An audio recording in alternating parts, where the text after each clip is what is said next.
We've got a terribly complicated and uncertain situation at national level, not just in politics, but just generally. A great deal of uncertainty around the old sort of established ideas of what politics was. People want to engage differently, people want to interact differently, and people want to feel that they own and can influence. We're an authority that's very dependent on government grant because of the levels of deprivation we suffer. So we realised very early on that we were going to have to start doing things in a different way. The network is a group of local authorities who are seeking to put cooperative values and principles into practice in the way that the authorities are run, in the way people are engaged in communities, and in shaping the places people live and the services they receive.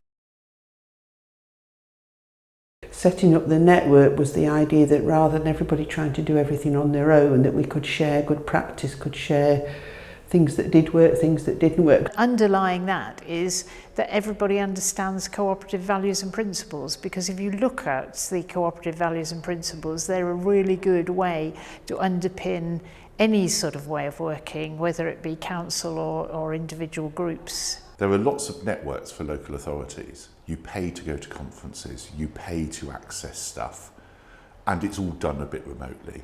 In the Councils Innovation Network, we do it ourselves.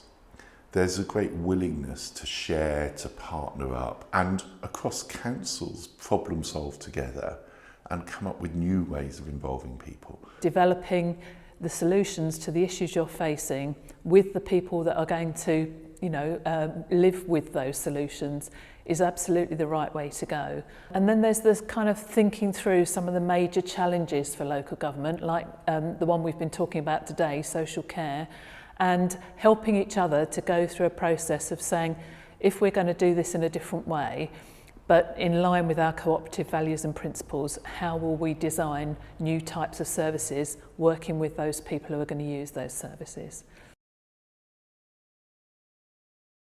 We do stress this isn't a party political organisation. It's all about finding things that suit that person or that area, that borough, that part of the borough, whatever it might be. So it's getting principles established that then can be applied across the board to anybody. I hope it's going to enable us to help people within the community to develop cooperative ways of working, cooperative business models, and all sorts of ways of cooperatively looking at solutions to the problems that they have.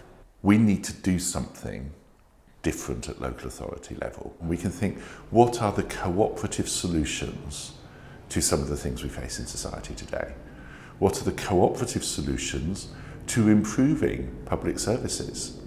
And how can we as cooperators change the way society works? If we can change the way local government works, we're well on the way to doing something very different and creating a sense of cooperative place.